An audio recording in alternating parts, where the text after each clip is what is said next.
Today I'm going to talk about soft sculpting. I would recommend using a long, straight, strong darning needle, preferably sharp, for your soft sculpting. I like using my yarn tails for soft sculpting, which is why I recommend in my patterns that you cut your yarn tails pretty long, usually 24 inches at minimum. And soft sculpting really isn't very hard.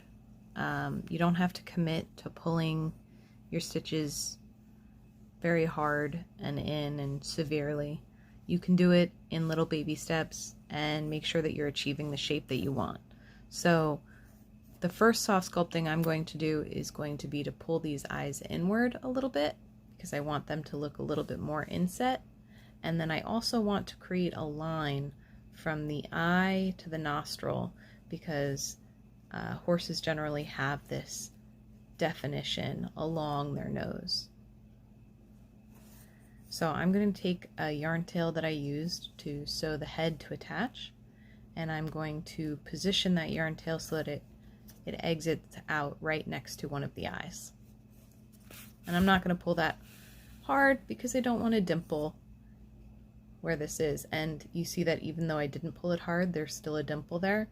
To fix that, I insert my needle and I pull outward to reshape the work and loosen that up a little bit. And now no more dimple there. So now my yarn tail is exiting right nearby the eye, and I'm going to insert the needle right next to that, right in the neighboring stitch, and exit it right next to the opposite eye and shove that all the way through.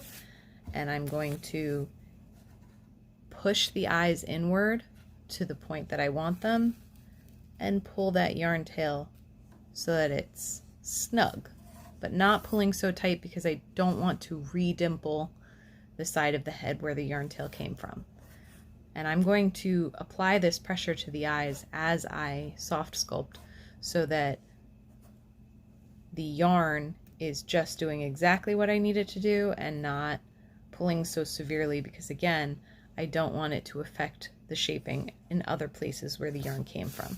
So I'm going to keep doing that, insert the hook next to the stitch it just exited from, and all the way through the head and out the other side.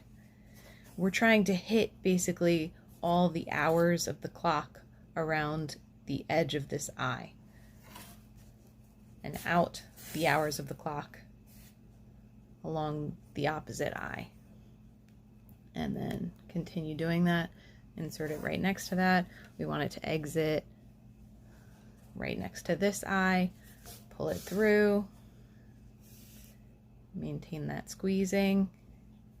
It's already starting to look a little silly right now because it's just inset right here along the forehead. We're going to inset it around the entire eye, so we want to keep doing that. Insert the needle right next to the eye, exit it right next to the opposite eye, and pull it tight. You can start to do it without pushing the eyeballs in towards themselves, because now you have a set of foundational stitches that will protect anything else that you did with the yarn tail leading up to this. And we want to keep going around, in and out and in and out, around the area that you want to sculpt.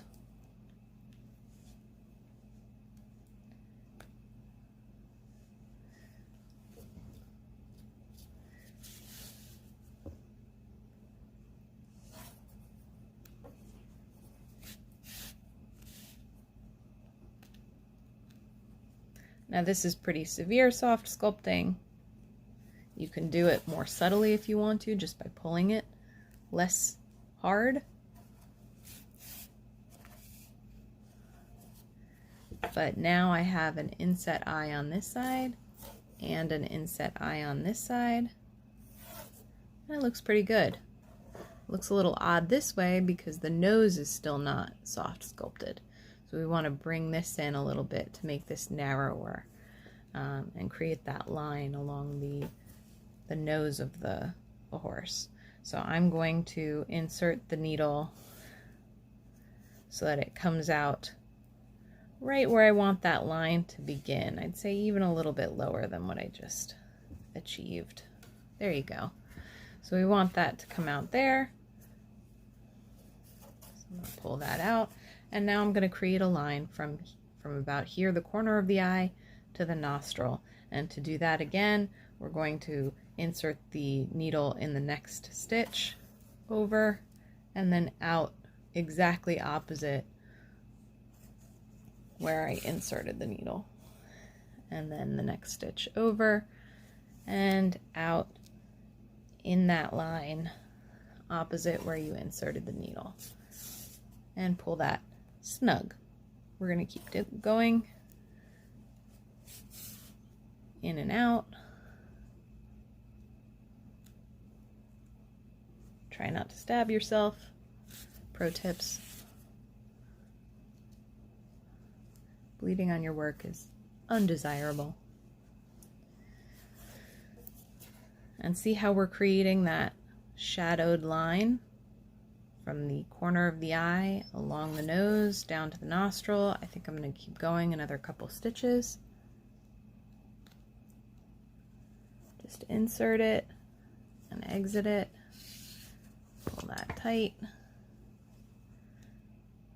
Insert and exit. And pull that tight.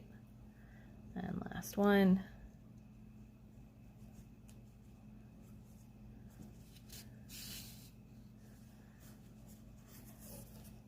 Now I've got this nice nose, these nice lines of soft sculpting. Makes it look a little bit more realistic. And then I can weave in the end.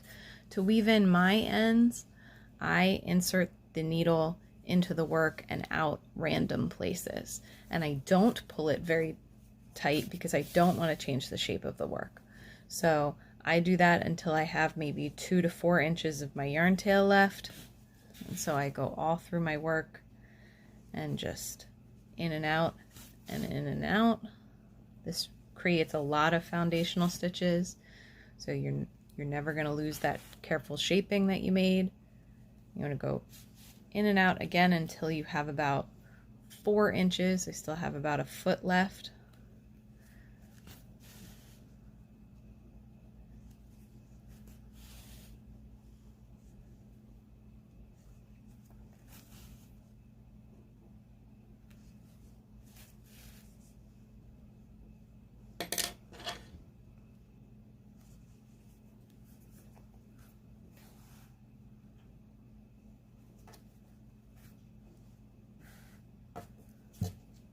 Still want to do maybe 1 or 2 more passes with this yarn.